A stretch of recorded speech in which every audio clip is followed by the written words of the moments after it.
நம்ம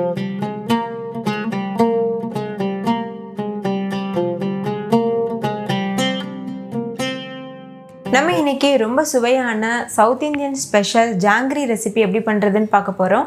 ஜாங்கிரிக்கும் ஜிலேபிக்கும் சில கன்ஃபியூஷன்ஸ் இருக்கும். நார்த் இந்தியாவில் ஜிலேபி பண்ணுவாங்க மைதா மாவு வச்சு. அது கொஞ்சம் வேறு விதமான டேஸ்ட்டில் இருக்கும். நம்ம ஊர் பக்கம் ஜாங்கிரி பண்ணுவாங்க உளுந்து மாவு வச்சு. இன்றைக்கி நம்ம உளுந்து மாவு வச்சு ஜாங்கிரி ரெசிபி தான் பார்க்க போகிறோம். நம்ம பேக்கரிகளெல்லாம் வாங்கி சாப்பிட்ருப்போம்ல, அதே சுவையில் அதே டெக்ஸ்சரில். கண்டிப்பாக நீங்களும் வீட்டில் ட்ரை பண்ணி பாருங்கள். ஹாய் ஃப்ரெண்ட்ஸ், வணக்கம். என் பேர் Abhi. Welcome to Indian recipes Tamil. வீடியோக்குள்ளே போகிறதுக்கு முன்னாடி நம்ம சேனல் இந்தியன் ரெசிபிஸ் தமிழை சப்ஸ்கிரைப் பண்ணிக்கோங்க. கூடவே இருக்க பெல் சிம்பலையும் கிளிக் பண்ணிக்கோங்க.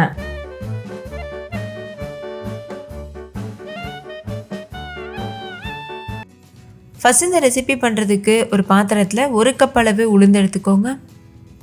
நீங்கள் வீட்டில் இருக்க ஏதாவது ஒரு கப் யூஸ் பண்ணி கூட இதை மெஷர் பண்ணலாம். மெஷரிங் கப் தான் யூஸ் பண்ணணும் அவசியம் இல்லை. உளுந்து முழு உளுந்து எடுத்துக்கோங்க. அப்போ தான் இந்த ரெசிபிக்கு நல்லா வரும். இப்போ தண்ணி ஊற்றிட்டு 2-3 டைம் நல்லா வாஷ் பண்ணிக்கோங்க.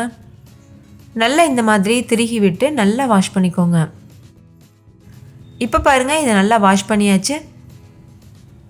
இப்போ இதில் தண்ணி சேர்த்துட்டு 1 மணி நேரம் நல்லா ஊற வச்சுருங்க. அதிக நேரம் ஊறணும் அவசியம் இல்லை, 1 ஹவர் ஊறினாலே போதும். ஏற்கனவே நம்ம சேனலில் கிரைண்டரில் அரைச்சி எப்படி ஜாங்கிரி பண்ணுறதுன்னு ஆல்ரெடி ஒரு வீடியோ இருக்குது. அதோட லிங்க் டிஸ்கிரிப்ஷனில் இருக்குது, வேணா செக் பண்ணி பாருங்கள்.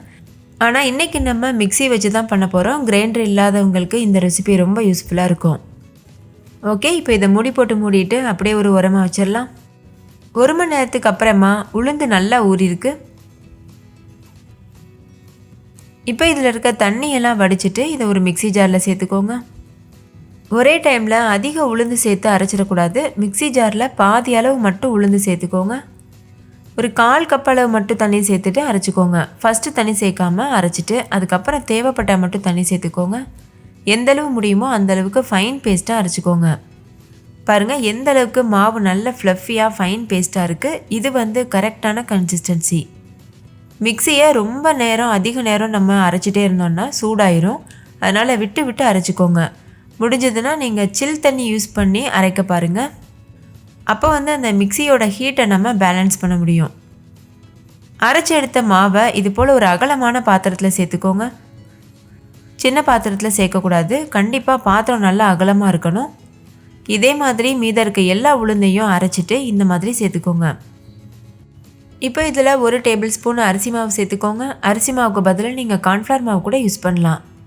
அடுத்து இதில் ஃபுட் கலர் சேர்த்துக்கோங்க. நான் orange colour food colour use பண்ணியிருக்கேன். ஒரு 1/2 டீஸ்பூன் மட்டும் ஃபுட் கலர் சேர்த்தா போதும். உங்களுக்கு ஃபுட் கலர் சேர்க்க விருப்பம் இல்லைன்னா நீங்கள் தாராளமாக ஸ்கிப் பண்ணிடலாம், டேஸ்ட் மாறாது. எல்லா பொருட்களும் சேர்த்ததுக்கப்புறமா இந்த மாதிரி நல்லா மிக்ஸ் பண்ணிக்கோங்க. இந்த மாதிரி நல்ல விரல்களை வச்சு இது போல் மிக்ஸ் பண்ணிக்கோங்க. நல்லா அழுத்தி விட்டு இந்த மாதிரி பண்ணணும். அப்போ தான் மாவு நல்லா ஃப்ளஃபியாக வரும், மாவு நல்லா சாஃப்டாகும்.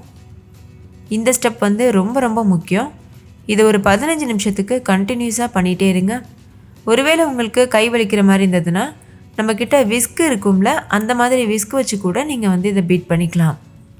ஆனால் கையில் பண்ணும்போது இன்னுமே நல்லா பெர்ஃபெக்டாக வரும். ஃபுட் கலர் தேவைப்பட்டதுன்னா இன்னும் கொஞ்சம் ஃபுட் கலர் சேர்த்துட்டு நீங்கள் மிக்ஸ் பண்ணிக்கோங்க. நம்ம விப்பிங் க்ரீம்லாம் பீட் பண்ணும்போது நல்ல ஒரு ஃப்ளஃபியான கன்சிஸ்டன்சிக்கு வரும்ல, அந்த மாதிரி இது நல்லா ஃப்ளஃபியாக வரும். இது போல் பீட் பண்ணும்போது உள்ளங்கையை வச்சு நல்லா அழுத்தி இது போல் பண்ணிகிட்டே இருங்க. இப்போ பாருங்கள், 15 நிமிஷம் இதே போல் நல்லா பண்ணியாச்சு. மாவு எவ்வளோ ஃப்ளஃபியாக இருக்குது பாருங்கள். பார்க்கும்போதே தெரியும், நல்லா ஃப்ளஃபியாக சாஃப்டாக இருக்கும். நீங்கள் இந்த மாதிரி விட்டு பார்த்தீங்கன்னா ஒரு பந்து மாதிரி விழுகும். இது கரெக்டான கன்சிஸ்டன்சி. இப்போது மாவு ரெடியாக இருக்குது. நான் சொன்னது போல் நம்ம விப்பிங் க்ரீம்லலாம் ஸ்டிஃப் பீக்ஸ் ஃபார்ம் ஆகும்ல, அந்த மாதிரி ஃபார்ம் ஆகுது பாருங்கள். நீங்கள் கையில் தொட்டு பார்த்தீங்கன்னா நல்ல ஸ்டிஃப் பீக்ஸ் இருக்கும். இப்போ இது ஒரு ஓரமாக இருக்கட்டும். அடுத்து நம்ம சர்க்கரை பாகு ரெடி பண்ணிடலாம். இப்போ ஒரு பாத்திரத்தில் 2 கப் அளவு சர்க்கரை சேர்த்துக்கோங்க. எந்த கப்பில் உளுந்து எடுத்தீங்களோ அதே கப்பில் 2 கப் அளவு சர்க்கரை சேர்த்துக்கோங்க. கூடவே 1 கப் அளவுக்கு தண்ணி சேர்த்துட்டு நல்லா மிக்ஸ் பண்ணிக்கோங்க. சர்க்கரை கரையிறது வரைக்கும் ஸ்டவ்வை மீடியம் ஃப்ளேம்லேயே வச்சுக்கோங்க. இடையிடையில் இது போல் கலந்துகிட்டே இருக்கணும். சர்க்கரை நல்லா முழுமையாக கரைஞ்சி வரும்போது ஹை ஃப்ளேமில் வச்சு நல்லா கொதிக்க வச்சுக்கோங்க. நல்லா இது போல் நொர நொறையாக கொதித்து வரும்போது நம்ம பாகு பதம் செக் பண்ணணும். ஒரு கம்பி பதம் வரணும், அதுதான் கரெக்டான கன்சிஸ்டன்சி. பாகை கையில் தொட்டுட்டு இந்த மாதிரி பிடிச்சி இழுங்க. அப்போ வந்து ஒரு கம்பி மாதிரி ஃபார்ம் ஆகி உடையும். இப்போ வந்து ஒரு கம்பி பதம் ஃபார்ம் ஆகிருக்கு. இது வந்து கரெக்டான கன்சிஸ்டன்சி. இந்த ஸ்டேஜில் ஸ்டவ் ஆஃப் பண்ணிடுங்க. ஸ்டவ் ஆஃப் பண்ணிவிட்டு இது கூட ஃபுட் கலர் சேர்த்துக்கோங்க. ஒரு அரை டீஸ்பூன் அளவு ஆரஞ்சு ஃபுட் கலர் சேர்த்துருக்கேன். அவ்வளோதான், பாகு தயாராகிருச்சு. இதை நல்லா மிக்ஸ் பண்ணிவிட்டு அப்படியே ஒரு உரமாக வச்சுருங்க. உங்களுக்கு வேணும்னா இதில் நீங்கள் ரோஸ் எசன்ஸ் சேர்க்கலாம். ஒரு அரை டீஸ்பூன் அளவு ரோஸ் எசன்ஸ் சேர்த்திங்கன்னா இன்னுமே நல்ல பெர்ஃபெக்டான ஒரு ஃப்ளேவரோட டேஸ்ட்டோடு இருக்கும். அப்படி இல்லைன்னா ஏலக்காய் தூள் கூட நீங்கள் ஒரு டீஸ்பூன் சேர்த்துக்கலாம். இப்போ சர்க்கரை பாகு ஒரு ஓரமாக இருக்கட்டும். அடுத்து ஒரு கிளாஸ் எடுத்துக்கோங்க. அதில் இது போல் பைப்பிங் பேக் வச்சுக்கோங்க. பைப்பிங் பேக் இல்லைன்னா நம்ம பால் கவர் எண்ணெய் பேக்கெட்லாம் இருக்கும்ல, அதெல்லாம் கூட யூஸ் பண்ணலாம். இது உள்ள இப்போ நம்ம செஞ்சு வச்சுருக்க மாவை ஃபில் பண்ணிடுங்க.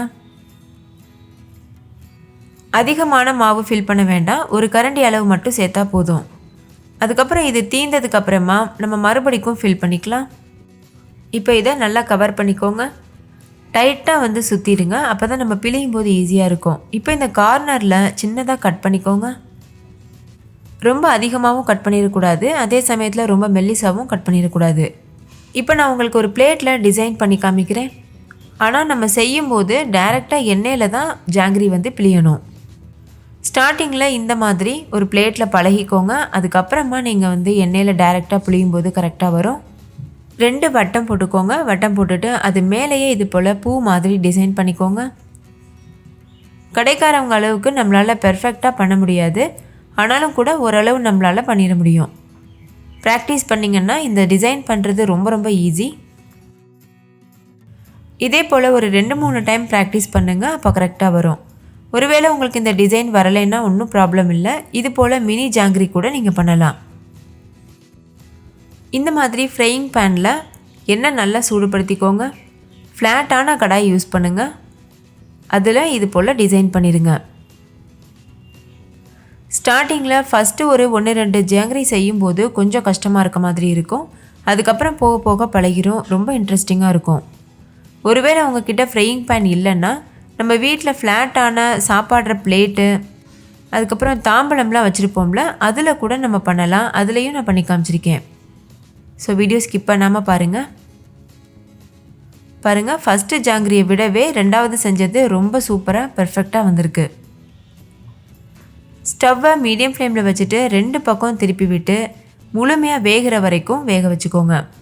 நீங்கள் கரண்டியில் டச் பண்ணும்போது அது நல்லா ஹார்டாக இருக்க மாதிரி இருக்கும். அப்போ வந்து ஜாங்கிரிகள் முழுசாக தயாராகிருச்சுன்னு அர்த்தம். அந்த டைமில் நீங்கள் எண்ணெயிலேருந்து வெளியில் எடுத்துடலாம். ஒருவேளை சாஃப்டாக இருக்க மாதிரி இருந்ததுன்னா இன்னும் கொஞ்சம் நேரம் வேக வச்சுக்கோங்க. சாஃப்டாக இருக்கும்போதே நீங்கள் வெளியில் எடுத்துகிட்டு அதுக்கப்புறம் வந்து சிரப்பில் போட்டுட்டிங்கன்னா ரொம்ப சாஃப்டாக சிரப்லேயே அந்த ஜாங்கிரிகள் கரைஞ்சி போகிறதுக்கு சான்ஸ் இருக்குது. அதனால் முழுமையாக வெந்ததுக்கப்புறம் தான் வெளியில் எடுக்கணும். இப்போ இந்த ஜாங்கிரி நல்லா வெந்துருச்சு. இதை வெளியில் எடுத்துகிட்டு நம்ம உடனே சுகர் சிரப்பில் சேர்த்துடலாம். இப்போ அடுத்த ஜாங்கிரியும் தயாராகிருச்சு. இதையும் வெளியில் எடுத்துடலாம். நீங்கள் பார்க்கும்போதே உங்களுக்கு தெரியும் இது எவ்வளோ ஹார்டாக இருக்குது. இந்த அளவு ஹார்டாக இருக்கும்போது தான் நீங்கள் வெளியில் எடுக்கணும். வெளியில் எடுத்த உடனேவே சுகர் சிரப்பில் சேர்த்துருங்க. சேர்த்துட்டு 2 பக்கம் திருப்பி விட்டு ஒரு 10 நிமிஷம் இதை அப்படியே ஊற வச்சுருங்க. அடுத்தது உங்ககிட்ட ஃப்ரையிங் பேன் இல்லைன்னா இது போல் நான் வந்து பிளேட்டில் பண்ணி காமிக்கிறேன்னு சொன்னேன்ல, இப்போ நம்ம பிளேட்டில் பண்ணலாம். நான் வந்து தாம்பழத்தில் எண்ணெய் சூடு பண்ணியிருக்கேன். எண்ணெய் வந்து ரொம்ப அதிகமாக ஊற்றிடக்கூடாது, ஒரு 3/4 இன்ச் அளவுக்கு இருந்தால் போதும். அதாவது அந்த பாத்திரத்தில் இருந்து ஒரு 3/4 இன்ச் அளவுக்கு இருக்கணும். எண்ணெய் லேசாக சூடானதும் ஸ்டவ்வை மீடியம் ஃப்ளேமில் வச்சுட்டு இந்த மாதிரி ஜிலேபிகள் செய்ய ஆரம்பிச்சிடுங்க. 2 வட்டம் போட்டுக்கோங்க. அதுக்கு மேலே இந்த மாதிரி பூ மாதிரி டிசைன் பண்ணிக்கோங்க. இது ரொம்ப ஈஸி, நீங்கள் செய்யும்போது உங்களுக்கே தெரியும். இப்போது 2 பக்கம் திருப்பி விட்டு ஜாங்கிரிகள் முழுமையாக வேகிறது வரைக்கும் வெயிட் பண்ணுங்கள். நல்லா வெந்ததுக்கப்புறமா வெளியில் எடுத்துருங்க. இப்போ இந்த ஜாங்கிரிகளை சுகர் சிரப்பில் சேர்த்துட்டு ஒரு 10 நிமிஷம் ஊற வச்சுட்டு அதுக்கப்புறம் வெளியில் எடுத்துருங்க. அவ்வளோதான், ரொம்ப டேஸ்டியான ஜூஸியான ஜாங்கிரிகள் நம்ம வீட்டிலையே ரொம்ப சுலபமாக தயார் பண்ணிட்டோம். நீங்களே பாருங்கள், பார்க்கும்போதே சாப்பிடணும் போல் இருக்குல்ல. ஸோ கண்டிப்பாக இந்த தீபாவளிக்கு இந்த ஜாங்கிரியை நீங்கள் வீட்டிலையே ட்ரை பண்ணி பாருங்கள். வீட்டில் இருக்க எல்லோரும் ரொம்ப விரும்பி சாப்பிடுவாங்க. இப்போ இது எவ்வளோ ஜூஸியாக இருக்குதுன்னு நான் உங்களுக்கு உடச்சி காமிக்கிறேன் பாருங்கள்.